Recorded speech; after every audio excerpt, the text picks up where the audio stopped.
Assalamualaikum. Waalaikumsalam. Udah istirahatnya? Udah. Udah makan? Udah. Udah jajan? Udah. Sholat juga udah dong? Udah. Alhamdulillah. Masih semangat? Masih. Harus tetap semangat ya. Kita belajar 1 jam pelajaran lagi. Nah, tadi kan kita udah membahas tentang apa? Sains. Nah, udah membahas tentang cabang-cabang sains ya, turunan sains. Turunan sains itu ada berapa? Ada 6. Apa aja coba, ada yang tahu? Ayo, apa aja? Sains geologi, sains ekologi, dan sains kimia. Nah, itu kan baru disebutkan 4 ya. Ada yang nggak kesebut? Coba ada yang bisa melengkapi? Apa? 2 lagi. Cabang sains fisika dan ekonomi. Ya, jadi ada berapa totalnya? 6. Apa aja? Biologi, geologi, ekonomi, kimia, fisika, ekonomi. Jadi ada, nah masing-masing 6 cabang itu punya bagian-bagian tersendiri ya.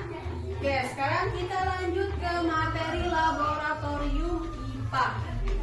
Sebelum masuk coba kita laboratorium IPA. Sebelumnya nih, gue pengen nanya dulu, kalian pernah nggak lihat laboratorium IPA? Lihat di mana? Di TV, di internet ya. Nah, coba di dalam laboratorium IPA itu ada apa aja sih? Alat-alat peneliti, Iya, ada alat-alat peneliti. Terus ada apa lagi? Mikroskop, betul. Ada apa lagi? Ya, ada timbangan, ya ada bermacam-macam gelas-gelas ya. Oke, sebelum itu coba nih, kalian kan barusan udah pernah sekilas lihat gambaran di televisi tadi, tapi kan di dalam laboratorium IPA. Coba, menurut kalian laboratorium IPA itu sama nggak sama ruangan kelas? Beda ya. Nih, jelasin dulu. Di laboratorium IPA itu adalah tempat yang digunakan untuk para ilmuwan atau para peneliti yang sedang melakukan penelitian atau sedang melakukan eksperimen tertentu. Sedangkan ruangan kelas itu ya seperti ini, ya, tempat untuk kita belajar. Tuh. Nah. Oke, sekarang kita masuk ke alat-alat laboratorium IPA. Bisa lihat di bukunya, udah di halaman 18 ya. Ada? Neng? Ada. Nah, di situ kan ada gambar apa coba? Gambar apa? Ada gambar apa dia di situ?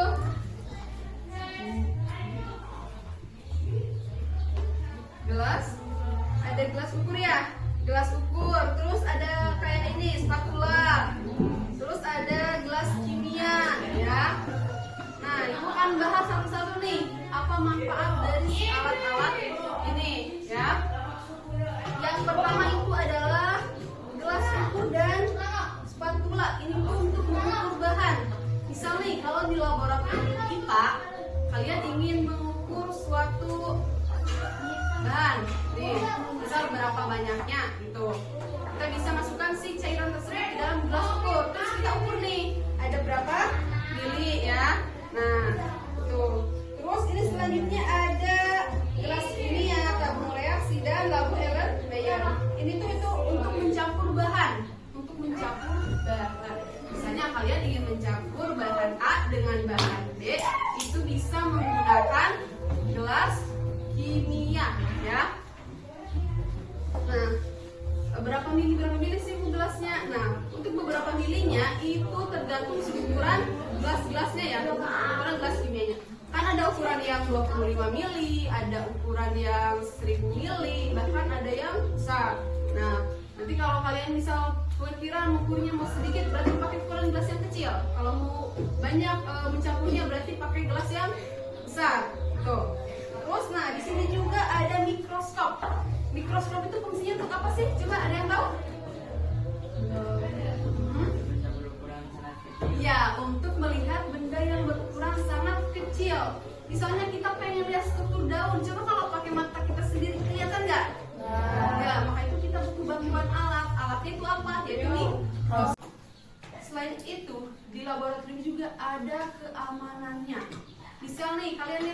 di situ ada gambar api kan?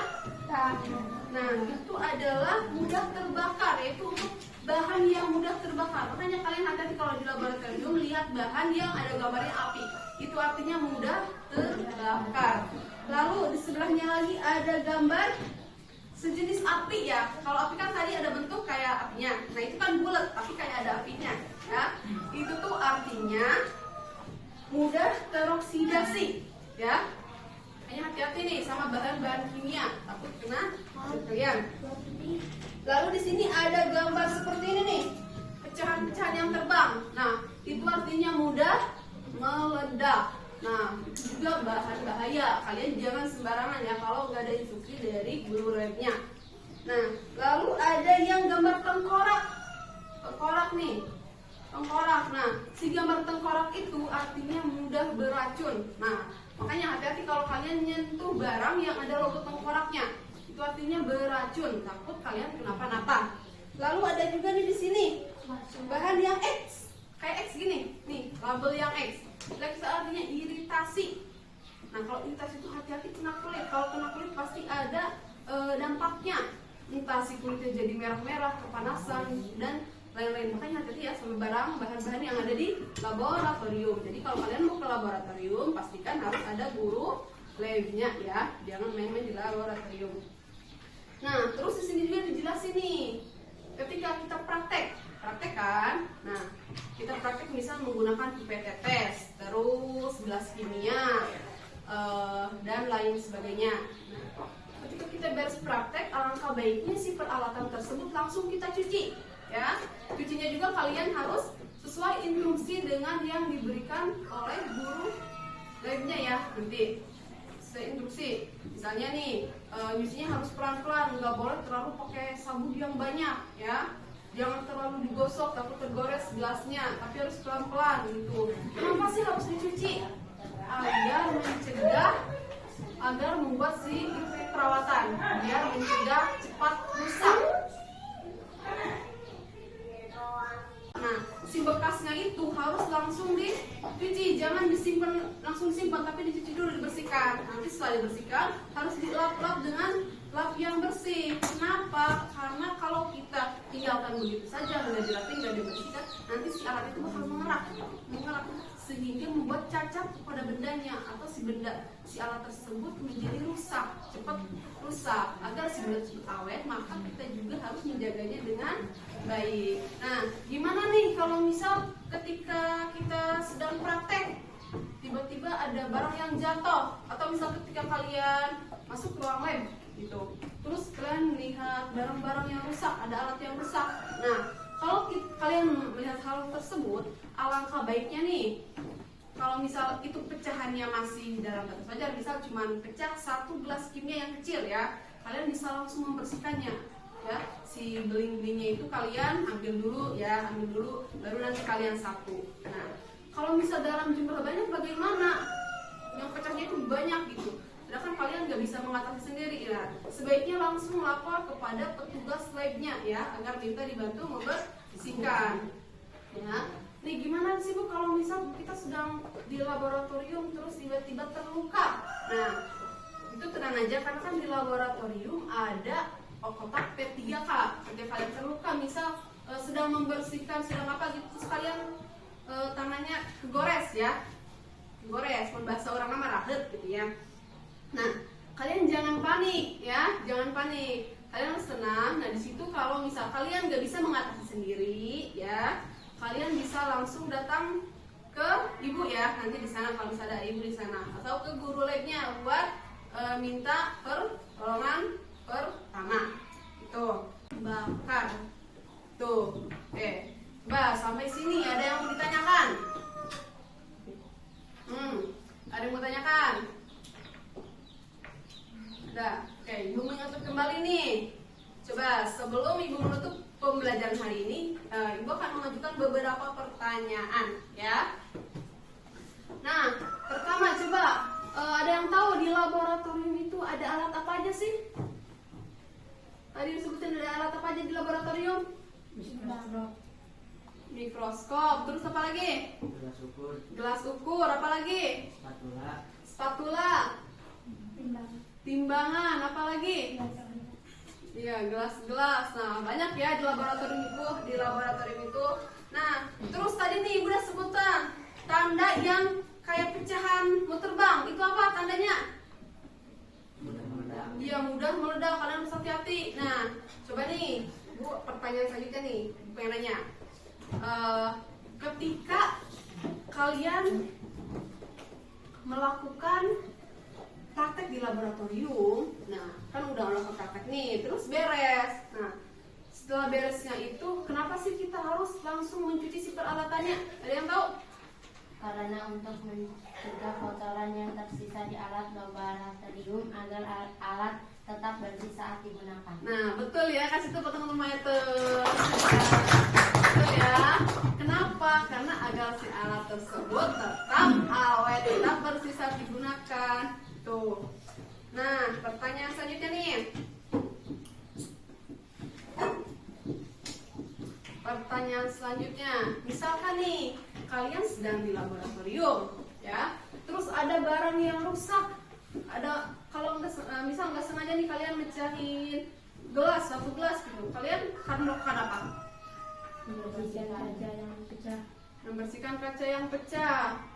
Terus apa lagi? Dan jika pecahan banyak, langsung memberitahukan guru dan Ya, betul ya. Jadi ketika kalian melihat pecahan kaca, ketika itu kalau misalnya emang kalian bisa, ya boleh langsung membersihkannya. Tapi ketika kalian nggak bisa karena pecahannya itu banyak, kalian harus langsung manggil guru lab agar tidak terjadi kenapa-napa kepada kalian. Nah, coba sebelum menutup pembelajaran hari ini, ya Ibu akan memberikan tugas kepada kalian. Coba lihat di halaman 19, ya. Di situ kan ada tabel ya, mari uji kemampuan kalian ada. Kan ada list alat-alatnya. Nah, terus sebelahnya lagi ada kotak kosong yaitu kegunaan alat tersebut. Nah, coba Ibu ingin kalian nanti tugas itu isi kotak tersebut ya. Misal di sini untuk mengukur volume sebanyak 25 mili kita harus menggunakan alat apa? Gitu. Terus ada juga nih, ini kan gambar mikroskop.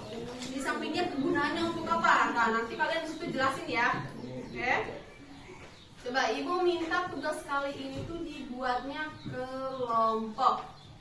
Coba sampai sini ada yang mau ditanyakan? kelompoknya berapa orang, Bu? Nah, satu kelompoknya itu Ibu minta 3 orang. Ada yang ditanyakan lagi? Dikumpulinnya kapan, Bu? Dikumpulinnya itu pelajaran pertemuan Ibu selanjutnya, yaitu berarti Kamis depan ya, berarti Kamis depan. Nanti dikumpulinnya berarti Kamis depan. Nah, sampai sini ada yang tanyakan? Ya. Nah, untuk sebelum menutup Ibu akan memberikan kesimpulan dulu ya. Nah, jadi kesimpulan pada materi kita kali ini yaitu tentang apa tadi sebelum istirahat? Tentang sains. Apa itu sains? Cabang-cabang ilmu sains. Ilmu sains ada 6. Si 6 itu punya bagian-bagian sendiri. Lalu setelah itu kita masuk ke laboratorium. Di laboratorium itu adalah tempat untuk melakukan penelitian, ya, untuk melakukan eksperimen. Karena kan kalau kita melakukan eksperimen misal di kelas, bukan nggak tempatnya, jadi mengganggu belajar di kelas, ya. Terus Ibu juga tadi udah jelasin kan alat-alat yang ada di laboratorium. Ada apa aja tadi? Nah, ada gelas-gelas kan, ada timbangan, ada gelas kimia, gelas ukur, termometer, mikroskop dan lain-lain. Tadi juga kan udah Ibu jelasin nih kegunaannya apa. Nah, terus di laboratorium juga ada simbol-simbol tertentu ya yang harus kalian waspadai. Misalnya yang simbol tengkorak, ya, itu adalah simbol beracun, berarti kalian harus waspada. Terus ada yang simbol kayak bola ada ledakannya, nah itu adalah bahan yang mudah meledak. Kalian juga harus hati-hati. Sampai sini paham? Oke, Ibu cukupkan pertemuan kita hari ini karena waktunya udah habis, ya. Wabillahi taufiq wal hidayah. Wassalamualaikum warahmatullahi wabarakatuh. Waalaikumsalam warahmatullahi wabarakatuh.